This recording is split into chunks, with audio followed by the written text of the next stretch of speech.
RG Kar medical college ও হাসপাতালে তরুণী চিকিৎসকের হত্যাকাণ্ডের প্রতিবাদে ফুঁসছে গোটা দেশ। এই পরিস্থিতিতে আন্দোলনের আরো ঝাঁজ বাড়াতে চলেছে বিজেপি। মুখ্যমন্ত্রী মমতা বন্দ্যোপাধ্যায়ের পদত্যাগের দাবিতে রবিবার শ্যামবাজারে ধর্ণা মঞ্চ থেকে লাগাতার কর্মসূচির কথা ঘোষণা করলেন বিজেপির রাজ্য সভাপতি সুকান্ত মজুমদার। সোমবার বাড়িতে মোমবাতি জ্বালিয়ে প্রতিবাদের ডাক সুকান্ত মজুমদারের। আগামী 28 আগস্ট থেকে ধর্মতলায় ধর্ণা, আগামী 29 আগস্ট জেলায় জেলায় জেলা শাসক দফতর ঘেরাও কর্মসূচি রয়েছে বিজেপির।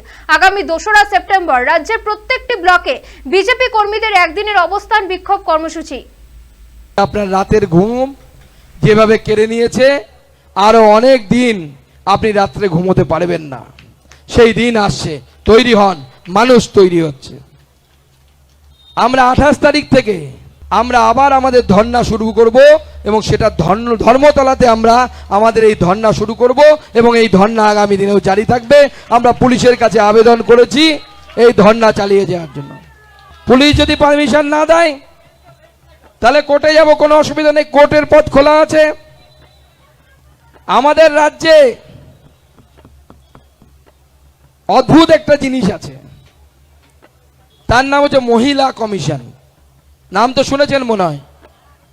তারা গোটা বছর জুড়ে ঘুমোয়, কখন জেগে ওঠে? কোন কাণ্ডে যদি বাই চান্স কেন্দ্রের মহিলা কমিশনের প্রতিনিধিরা যদি রাজ্যে চলে আসে, তরাক করে লাফিয়ে ওঠে। আমাদের মহিলা মোর্চার নেতৃত্বে আমাদের সকল মহিলারা হাজার হাজার সংখ্যায় গিয়ে এই ঘুমন্ত মহিলা কমিশনের দপ্তরে তালা লাগানো অভিযান করবে। 29 আগস্ট প্রত্যেক জেলায় জেলায় ডিএম অফিস ঘেরাও ভারতীয় জনতা পার্টি করবে। ধর্ণা যথারীতি চলবে। তখন আপনারা কলকাতায় এইভাবে যেভাবে আসছেন সেভাবে আসবেন।